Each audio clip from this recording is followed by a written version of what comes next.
Then we get the 1960s. Right. And the shift, there's a shift to acquiring political capital, integrating political institutions. The Voting Rights Act comes along, and it was a tremendous success. You had voter registration rates in 1964 in the South, places like Georgia, Alabama, single digits, black voter registration rates.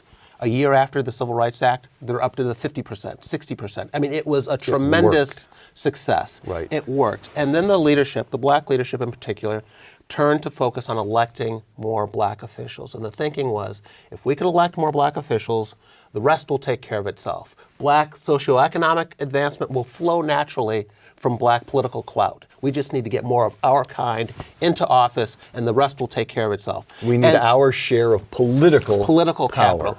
And this strategy, too, has been a success on its own terms. In other words, black political office holders have proliferated in this country.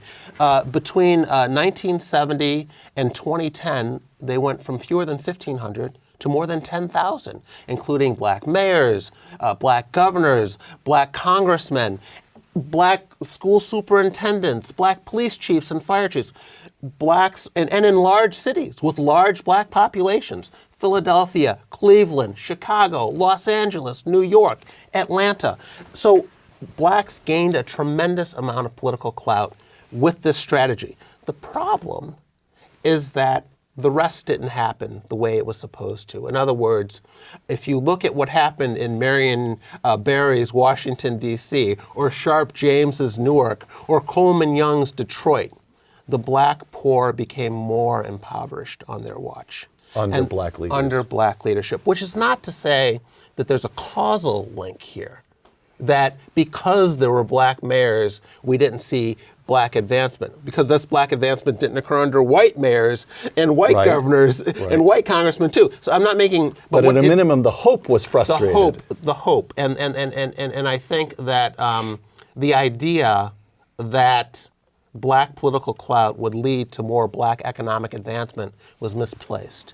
And the reason we should have known this, and this gets into the work of Thomas Sowell, someone you've interviewed many times, who has made this point repeatedly in his scholarship, which is that if you look at other groups, political advancement is not the route that they took to economic advancement.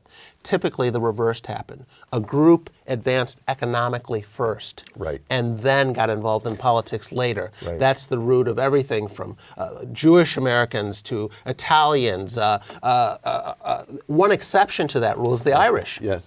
Who were politically extremely successful. You had Irish political machines running cities like Philadelphia and Boston, but there was no Irish middle class to speak of. In fact, it wasn't until the decline of those political machines that we saw the rise of an Irish middle class. And so if you look at the history of other groups, not only in the US, but in other countries, there was no reason to expect that simply putting blacks in office was going to lead to socioeconomic advancement.